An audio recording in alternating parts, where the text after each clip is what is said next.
మణరత్నం సినిమాలో ఉంది. ఇలాంటి ఇల్లు మళ్ళీ దొరకదు.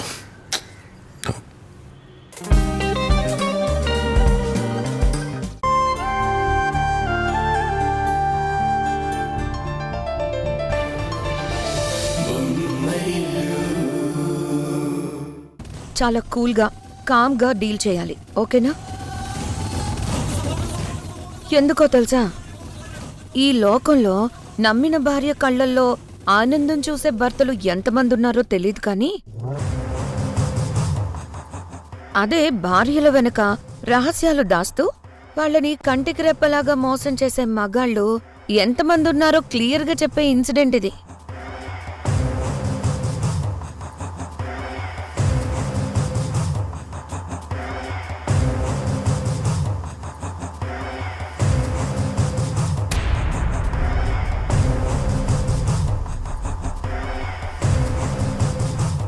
రా.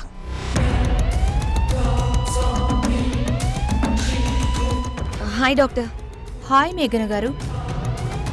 నర్స్, మీరు వెళ్ళండి. డాక్టర్, తిన్నెవరో మీకు తెలుసా? అయ్యో, తను నాకెందుకు తెలియదు మేఘన గారు. ఈ సిటీకే ఎంతో సిన్సియర్ పోలీస్ ఆఫీసర్ అయిన మన ఏసీపీ తరుణ్ గారి వైఫ్ హారిక గారు కదా.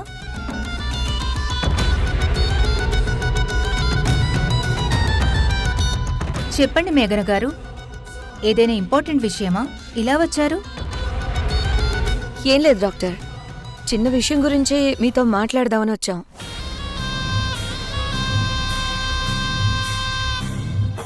అదేంటంటే, మీరిచ్చిన డేటా సాయంతో తరుణ్ ఇప్పుడు తన బాబును వెతుకుతున్నాడు కదా.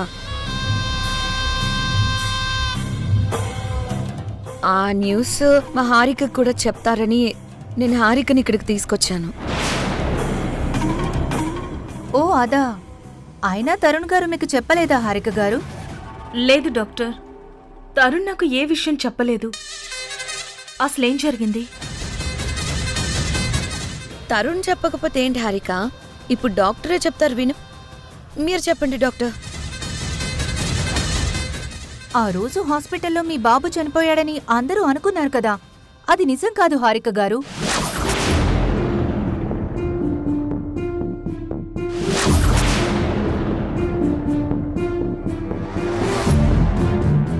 ఆ రోజు మీ బాబు చనిపోలేదు, బతికి ఉన్నాడు. చనిపోయింది వేరే వాళ్ళ బాబు.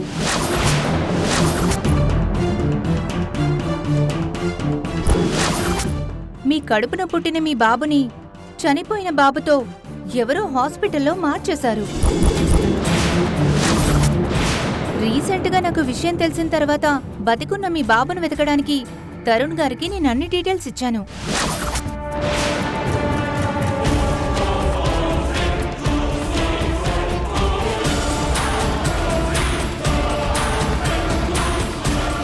ఆ చనిపోయిన బాబుని మీకప్పచెప్పి మీ బాబును వేరే వాళ్ళు తీసుకున్నారు.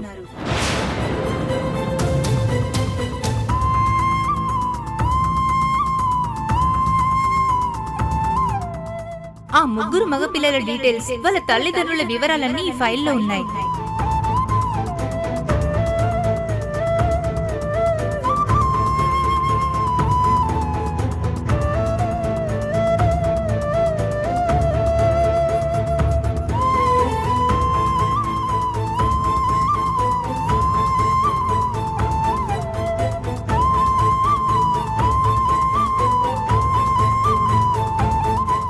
మా హాస్పిటల్లో ఇలా జరగడం నాకు కూడా చాలా బాధగా ఉందండి.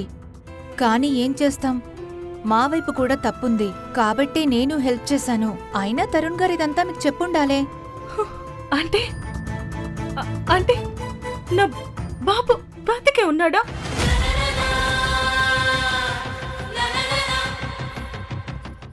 అయితే ఇన్ని రోజులుగా నా దగ్గర తరుణ్ ఇంత పెద్ద నిజాన్ని దాచాడా? నా కడుపు కోతను చూస్తూ కూడా నోరు విప్పకుండా నన్ను నరకంలో వదిలేశాడా?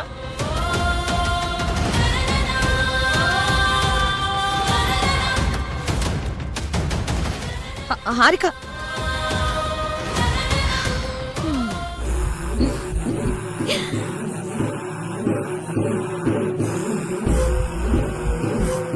ఇక నుంచి నీకు నీ కుటుంబానికి కౌంట్ డౌన్ స్టార్ట్ అయింది. మా నాన్నని అరెస్ట్ చేసి అవమానించిన నీకు ఇకపై ప్రతిరోజు నరకమే. ఇప్పుడు హారిక రూపంలో పుట్టిన ఈ ముసలం మీ ఇంటిల్లపాదిని నాశనం చేసేదాకా వదిలిపెట్టదు.